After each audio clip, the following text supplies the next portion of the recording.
Grand Lille TV, l'heure de retrouver notre invité, Laurent Simon, nordiste, passionné de cyclisme et d'aide internationale, on pourrait dire bonjour. Bonjour, merci à Conline Télé de me recevoir et de recevoir Plan International ici dans vos studios. Eh bien, merci d'avoir répondu à notre invitation pour nous raconter effectivement votre histoire. Alors, ce périple le plus récent, mais il y en a eu d'autres, hein. Vous êtes parti pendant 8 mois en Amérique du Sud pour aller à la rencontre, voilà, notamment des enfants en partenariat avec l'ONG Plan International. Et vous êtes parti à vélo. Alors, il y a un challenge personnel, j'imagine, en plus d'aller voilà, comme ça à la rencontre de ces communautés. Et en plus de le faire à vélo, c'est combiner les deux, pour vous aussi, c'est important. Pour moi, ce que je fais actuellement, donc j'ai commencé au Canada, ça fait 4 ans actuellement, et c'est vivre un rêve d'un gamin qui a 12 ans et qui se décide un jour de parcourir le monde pour découvrir les pays, découvrir les cultures. Et comme aujourd'hui, j'ai cette opportunité de vivre mon voyage, mon rêve avec les yeux grands ouverts, je partage ce rêve avec Plan International qui aide tous les jours les enfants des pays défavorisés. En quoi ça consiste vraiment, voilà, ce voyage? Une fois que vous êtes sur place, comment vous faites pour les aider? Ce que vous apportez, c'est quoi?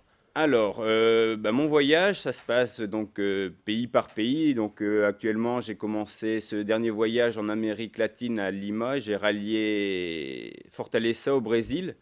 Donc il y a un voyage qui est physique, de se déplacer d'un point à un autre pour vivre mon rêve, mais chaque point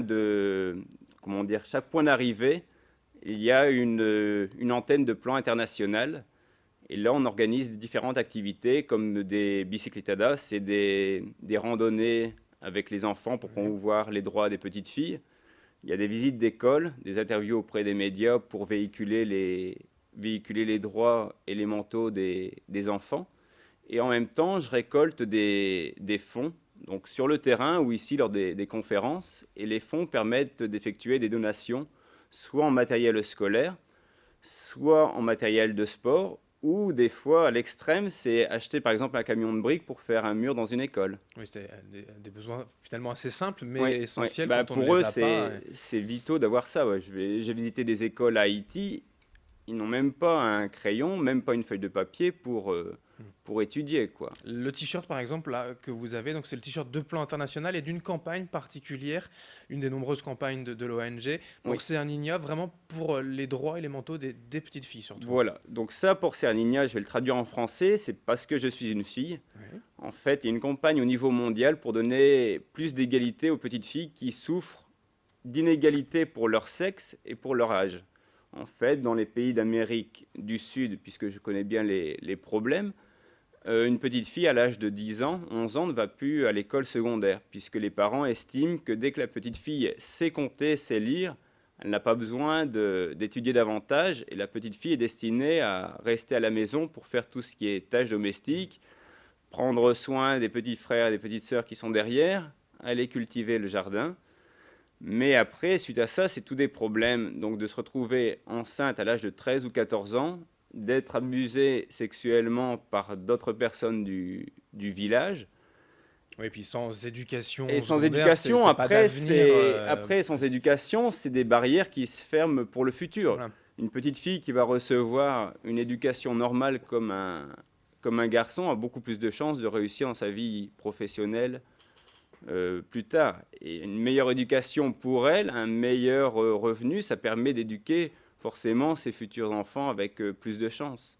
Aujourd'hui, pour revenir vraiment sur voilà, ce thème du voyage, 60 000 kilomètres, 8 mois passés à vélo, ça apporte quelque chose justement auprès des populations locales d'arriver ainsi à vélo, en fait, de vous voir arriver à vélo, ça les touche peut-être particulièrement? Alors ça les touche pour eux. Déjà l'accès de venir à vélo dans un village, ça me rend déjà très accessible. C'est Mhm. pas comme voyager dans une bulle, dans un bus, dans une voiture, et je suis directement en contact avec les gens.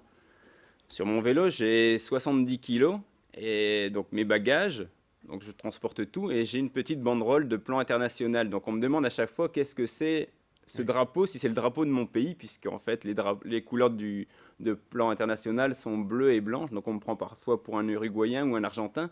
J'explique ce que signifie le drapeau, et pour rigoler un peu, je leur dis que c'est le drapeau des pays des enfants. Et d'être Et- comme ça aussi, ouais, à vélo, c'est un un contact, puisque forcément, voilà, il y a des moments où vous allez devoir crever, changer des Ah roues, enfin ben, bref, avoir besoin aussi vous-même, en fait, de la solidarité, de la oui, gentillesse des gens. oui. Et en fait, le vélo, ça me rend tout de suite accessible. Je vais au Brésil, par exemple, il y a des voitures qui vont s'arrêter, me dire, me tendre une bouteille d'eau, Hmm. me tendre l'équivalent de 5 euros pour me payer un restaurant, ou me poser des questions sur l'ONG et voir ce que je fais concrètement. Et ça, c'est un contact qui est très fort. Un contact qui serait totalement différent si je voyageais donc en voiture.